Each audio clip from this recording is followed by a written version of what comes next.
Professor waxaad ka mid tahay aqooniyada Soomaaliyeed oo cilmi baaris ku sameeya arrimaha Soomaaliya haddana waxaa lagu martiqaaday xarunta jaamacadda ku taala Roma 3 ee lagu sameeyay keedkii Soomaaliyeed sidoo u aragtaa intaas runtii waxaan u arkay habeenkina waa tan sheegay moogtahay yani waxa ugu muhiimsan ay qolooyinkaas sameeyeen waxay tahay in ay seedka u dhigeen runtii sidii loo kaydin lahaa dhaqankan khaasatan dhaqanka ummadda Soomaaliyeed laannu anigu runtii waxaan u arkaa dhaqaaluhu waa muhiim siyaasaddu waa muhiim waxaan oo dhan waa muhiim laakiin asalka dambe dhaqanka waa dhaqanka marka arkiibiyadaanu oo jaamacadda Universidad Roma 3 yani waxay u gogol xaarayaan sidii loo mar labaad loo soo dhisi lahaa ama dib u dhiska dhaqanka ummadda Soomaaliyeed oo mar waxaan isleeyahay haddii dhaqanku dhismo ummaduna waa soo dhismi doontaa aakhirka dambe oo waxa dabcan dhaqanka iyo hidaha iyo luqadda iyo qofka xoogga saara yaa aakhirka dambe waxaan isleeyahay u horseedi doona soo dib u dhiska iyo soo nooleynta ummaddii iyo qiyamkii iyo dalkii burburay laftiisa moogta marka waa wax muhiim baan u arkaa oo runtii ay ku ammaanan yihiin oo weliba waxaan isleeyahay Anrita Puglieli iyo Professor Abdallah iyo maxay ahayd Abtidoon laftiisa ka shaqeynaa meesha jooga oo professora waxaan isleeyahay xoogga ay saareen dhaqankaasi si loo badbaadiyo yay ku ammaanan yihiin waana habeenkiina waa taan ku ammaanay runtii oo aan u arkaa inay muhiim tahay Professor waxaa jira jaamac badan ayaa laga dhigaa afka Soomaali iyo weliba cilmi baaris afka dhaqanka iyo suugaanta sax waxaad ardayda arkay maraysi si kordhaysaa ma si fiicnaysaa waa sidee intaas dhaqankaas luqadda marka la yiraahdo luqaddu horta Robert waxaad arkaysaa luqaddu sideedaba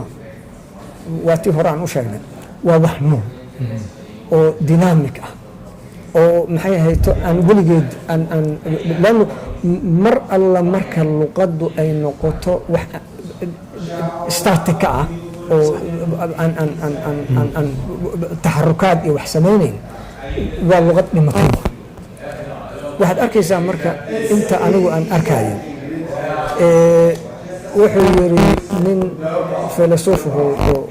German Goethe wuxuu yiri haddii aadan aqoon luqad kale luqadaada ma taqaanid haddaadan aqoon dhaqan kale dhaqankaaga ma taqaanid laannu waxay noqonaysaa wixii muqaarana in lagu sameeyo oo si aad u fahamta kaagii laftiisa yaad waxaad ogaanaysaa markaad ku kale aragto yaad ogaanaysaa kaagu qiimuhu leeyahay luqaddu marka sideedaba anigu waxay ila tahay waa kan Professor Abdallah Umar Mansour iyo Anrita iyo kulli ay ka shaqeeyaan aniguna muddo aan ka shaqeynayay dhaqan ahaan markii la yiraahdo anigu waxaan isleeyahay luqaddu si haddii aad u fiiriso waa tarantay oo wanaaga ka soo baxay laannu waxaad fiirinaysaa عربية واحد اللي يقول كل شيء له نعمة ونقمة واحد كستو صوبها وناك يحمام بواكيه ليسا بربركي واحد أركيسا وناك نواكا صوبها إلى أي حد ومعنيه سمرك أو نقونها يو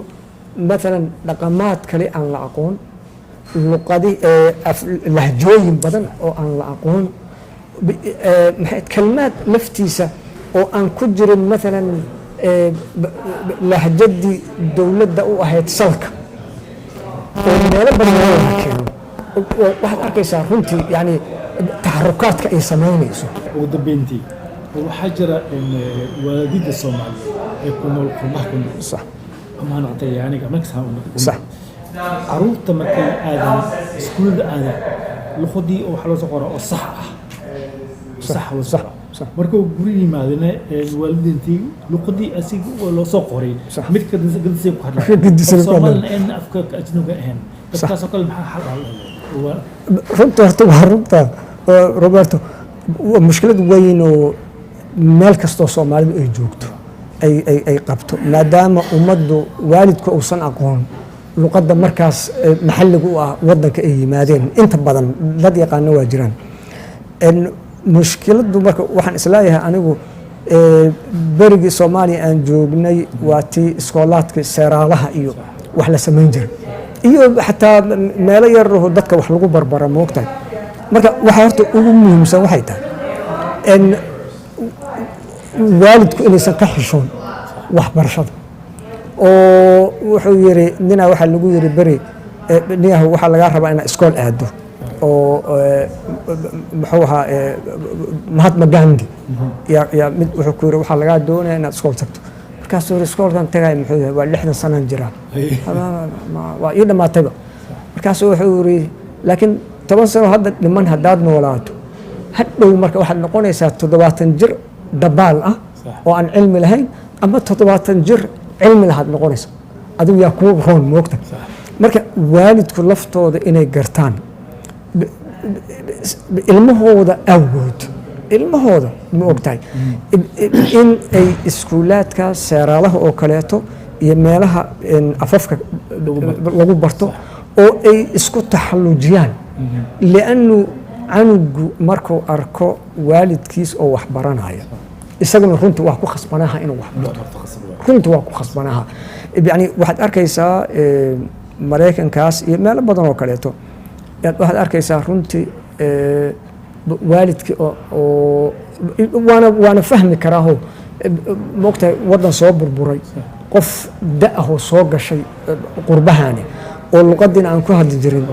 waxoogaa dhib bay ku tahay marka laakiin aakhirka dambe waxaan isleeyahay liajli maaragtay ilmahooda iyo iyaga laftooda leannu cilmigu iyo wax yar kelmad maanta haddaad barato kurositaa moogtahay waxba ku saa'idaaya moogtahay oo wax yar uun maalin kastaba kelmad ay bartaan oo dhiirigelin u noqonaysa ilmahooda beri ka maalin waxaan isleeyahay marka runtii waxa maraykanka aan ka ogeyn sheekooyin maalan canug yar oo iskuulka inta laga soo oriyay laga yiri waalidka keen oo waalidkii luqadda aysan ku hadlayn waxaa marka timid canugiyaa tarjumaya oo directoorka ama macallin waalidku u tarjumaya marka wixii khaldaadka canuga laga sheegay canugu uma sheegayo waalidka waa qarina marka waxa waajib ku ah runtii cilmiguna sidiisa yani Roberto dhibaatada annaga na haysataa waxay tahay xataa haddii ummadaanu ay islaam sax noqonayso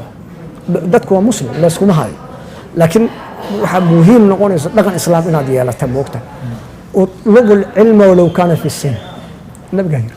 حتى تشاينا هداي نقطة لأنه تشاينا برجع أفقد موقتها حتى تشاينا هداي نقطة علم قدون مركز واحد يقول لي هي علم هو فريضة وواجب واجب وفق مسلم كا لب يندب وواجب إن علم موقتها مركز وح أدو أنكسر بنانين لها إن والدك إسكحل صار in ay wax bartaan iyaga laftooda iyagoo naftoodana u baranaya ilmahooda si ay u badbaadiyaanna u baranaya anigu taasaan isleeyahay aakhirka dambe oo seeraalaha iyo inaan laga xisho waxaadan aqoon moogtahay xishood maaha moogtahay waxaa la yidhaahdaa almustaxyi walmustakabir laa yatacalamaan qofka ama xishooda ama kibirka badan wax ma baran ma gaaraan